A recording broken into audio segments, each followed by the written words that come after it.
चलिए आज बात करते हैं उस एक चीज की जिसकी हम सबको कभी ना कभी जरूरत पड़ती है, मोटिवेशन। मतलब वो एक चिंगारी जो हमें सिर्फ सोचने से आगे बढ़कर कुछ कर गुजरने पर मजबूर कर दे। तो सवाल यह है कि इस प्रेरणा को कामयाबी में बदला कैसे जाए। आइए इसी को समझते हैं। हम सब ने ये महसूस किया है ना? जब कोई काम बहुत बड़ा लगने लगता है सिर्फ इसलिए क्योंकि उसे शुरू करने का मन ही नहीं करता।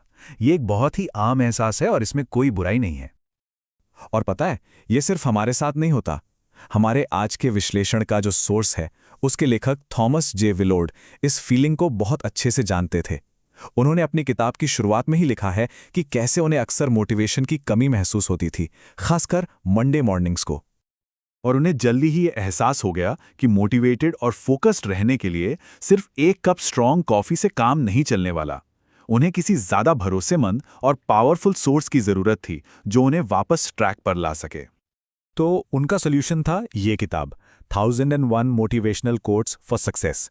उन्होंने फैसला किया कि वो इतिहास के सबसे सफल लोगों की कहीं बातों को, उनके ज्ञान को एक जगह इकट्ठा करेंगे ताकि एक ऐसा पावरफुल सोर्स बन जाए जो हमेशा काम आए। तो देखिए, ये किताब सिर्फ कुछ कोट्स का कलेक्शन नहीं है, बल्कि ये महान दिमागों से निकले ज्ञान का एक तरह से खजाना है। चलिए देखते हैं कि ये हमें सक्सेस के बारे में क्या सिखाती है। और कमाल की बात यह है कि ये ज्ञान कितनी अलग अलग जगहों से आ रहा है। एक तरफ स्पोर्ट्स के कोच विंस लोम्बार्डी हैं तो दूसरी तरफ साहित्य के टी.एस. एलियट। इससे एक बात तो साफ होती है कि सक्सेस के जो फंडे हैं ना, वो हर फील्ड में लगभग एक जैसे ही होते हैं। तो फिर चलिए इन सैकड़ों कोट्स के समंदर में गोता लगाते हैं और उन सबसे पावरफुल आइडियाज को बाहर निकालते हैं जिन्हें हम आज से ही अपनी जिंदगी में लागू कर सकते हैं। तो सबसे पहली और शायद सबसे जरूरी बात जो इन सभी कोट्स में कॉमन है, वो है माइंडसेट।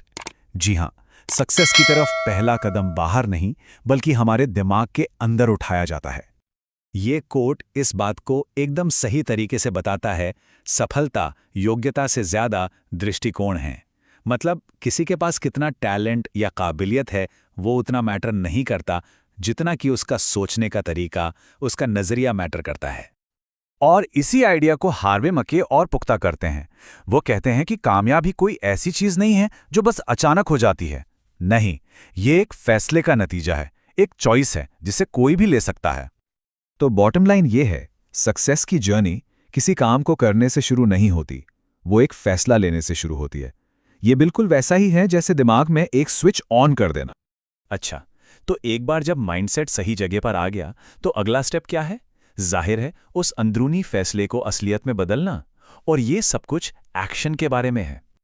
सपने देखना और असल में कुछ करना, इन दोनों में जमीन आसमान का फर्क है। देखिए, सपने देखना जरूरी है, वो हमें एक विजन देता है, एक दिशा देता है। लेकिन असली कामयाबी तो तब मिलती है जब हम सिर्फ कल्पना नहीं करते बल्कि उस काम को बस कर डालते हैं। इस किताब के लेखक थॉमस जे विलोड खुद इस कनेक्शन पर बहुत जोर देते हैं।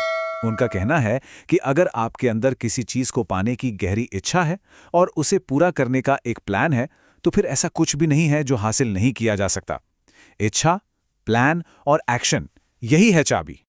ठीक है, तो माइंडसेट से फैसला लिया, फिर एक्शन भी ले लिया, पर क्या इतना काफी है? बिल्कुल नहीं, क्योंकि सक्सेस कोई एक बार की चीज नहीं है, ये एक आदत है। और ये आदत है लगातार लगे रहने की, यानी दृढ़ता की। एल्बर्ट आइंस्टीन का ये क्लासिक कोट इस बात को बहुत अच्छे से समझाता है।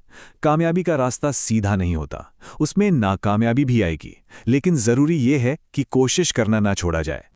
और विंस लोम्बार्डी इसे एक कदम और आगे ले जाते हैं। वो समझाते हैं कि जीत और हार दोनों ही आदतें हैं। ये कुछ ऐसा है जिसे हमें रोज की प्रैक्टिस से बनाना पड़ता है। ये बस लगातार सही काम करने के बारे में है, सिर्फ एक बार नहीं। तो दृढ़ता को हम कैसे समझ सकते हैं? आसान भाषा में, ये फंडामेंटल्स को लगातार अप्लाई करना है। जब सही काम बार बार किया जाता है तो कामयाबी एक नेचुरल नतीजा बन जाती है। ये सब सुनने में तो बहुत अच्छा लगता है ना? लेकिन सवाल यह है कि हम इन महान आइडियाज को अपनी रोज की जिंदगी में लागू कैसे करें। अच्छी बात यह है कि किताब इसका भी एक बहुत प्रैक्टिकल तरीका बताती है। लेखक अपनी पर्सनल स्ट्रैटेजी शेयर करते हैं और वो हैरान करने वाली सिंपल है। वो उन कोट्स को लेते हैं जो उन्हें मोटिवेट करते हैं और उन्हें हर उस जगह पर रख देते हैं जहां उनकी नजर पड़ सके, अपने बेडरूम में, अपनी कार में, अपने ऑफिस में। हम इसे 3 आसान स्टेप्स में समझ सकते हैं। पहला, एक ऐसा आइडिया चुनिए जो आज आपसे बात कर रहा हो। दूसरा, उसे अपने हाथ से लिखिए। लिखने का जो एक्शन है ना, वो उस बात को दिमाग में और गहरा बिठा देता है। और तीसरा, उसे किसी ऐसी जगह लगाइए जहां वो बार बार नजर आए। बस ये छोटी सी आदत एक उड़ते हुए ख्याल को एक पक्के, लगातार याद दिलाने वाले रिमाइंडर में बदल देती है। यह आपके लक्ष्य को हमेशा आपकी आंखों के सामने रखती है, जिससे उन्हें भूलना मुश्किल हो जाता है। और ये सारी बातें आकर एक जगह रुकती हैं, इस आखिरी आइडिया पर, कि कामयाबी का दरवाज़ा अपने आप नहीं खुलता।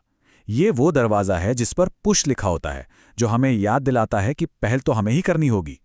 तो आखिर में सवाल ये नहीं है कि मोटिवेशन कहाँ मिलेगा। सवाल ये है कि ये सब जानने के बाद अलग क्या किया जाएगा अभी से।